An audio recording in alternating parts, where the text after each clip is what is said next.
Welcome to The Explainer. Today, we're going to break down a corporate strategy that is so effective, it's been used for more than 70 years to sell some pretty dangerous products.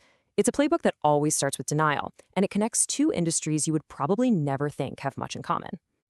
We're going to be looking at big tobacco back in the 20th century and big tech right here in the 21st. And as you're about to see, their public relations strategies, well, they echo each other with a kind of startling precision. Okay, let's dive into how it all works. So just look at this. On the left, you've got the tobacco industry's huge public statement from 1954. On the right, a defense from a social media CEO that probably sounds really familiar. You see, both of these messages are designed to do the exact same thing, just muddy the waters the second that evidence of harm starts to pop up. This is not an accident. It is absolutely a strategy. So how does this playbook actually work? Well, it's a multi-stage strategy, and it's designed to do a few things really well. Delay regulation, shift the blame, and protect profits. And they do all of this while the company knows full well its product is causing harm. So we've kind of reverse engineered it into three core tactics. Okay, the first step, and honestly, it's the most important one. You manufacture doubt. It's pretty simple, really. If the actual facts aren't on your side, what do? You create your own set of alternative facts. You control the narrative. And you can actually trace this whole strategy back to one specific day, December 15th, 1953, at the Plaza Hotel in New York. The plan wasn't to try and prove cigarettes were safe. They knew they couldn't do that. The plan was just to argue that the case wasn't closed yet. They created a front group to fund all this diversionary research, basically creating a thick fog of science to confuse everybody.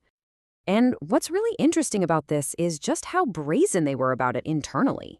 This now infamous memo admits that the entire goal was to create confusion, not clarity. Doubt itself was the product they were selling. So now let's look at the digital echo of this exact same tactic. You fast forward a few decades, and another industry would find itself with the exact same problem, just an overwhelming amount of internal data showing how much harm its product was causing.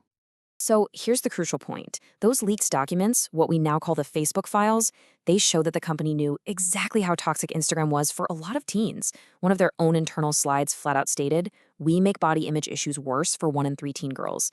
Another one even linked Instagram to suicidal thoughts. Okay, let's move on to the second tactic and see how this all builds. Because while they were publicly denying any harm, both of these industries were privately engineering their products to be as hard to quit as humanly possible. For tobacco, it was all about chemical engineering. They actually used ammonia to freebase nicotine, which made its addictive kick way more powerful. For social media, it's all psychological engineering. Things like the infinite scroll or the pull to refresh, those are designed very specifically to create a behavioral addiction, kind of like a slot machine. So let's say you've successfully manufactured doubt, and you've engineered your product to be super addictive. What's the last line of defense?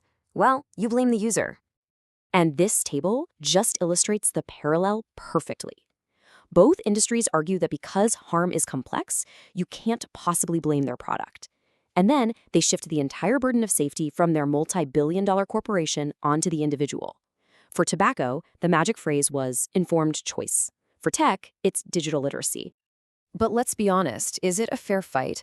I mean, expecting a smoker to overcome an engineered chemical dependency is one thing, but expecting a teenager to exercise digital literacy against a supercomputer that has been designed by thousands of engineers to capture their attention, that's a whole different ballgame. You know, recognizing this playbook is really the key to defeating it. The solution isn't to get bogged down in all these arguments about free speech.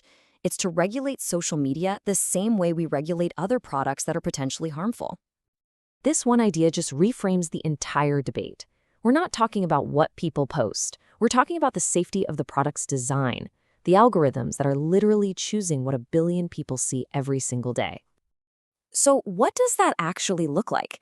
Well, experts are proposing a 3-part solution. First, create something like an FDA for algorithms that would mandate safety audits before new algorithms get deployed.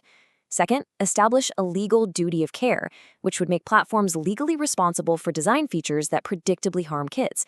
And third, apply a great principle from environmental law, the polluter pays. You could tax digital ads to create a fund for youth mental health services.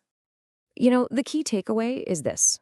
Public awareness campaigns and just telling people to have more personal responsibility, that wasn't enough to stop the tobacco epidemic. It took actual regulation that targeted the product itself. So we have to leave you with this question. History shows us that when a product is engineered to be addictive and harmful, the responsibility for safety can't just fall on the user alone. This playbook has been run before. We've seen how it ends. The only question now is whether we've learned enough from history to write a different ending this time.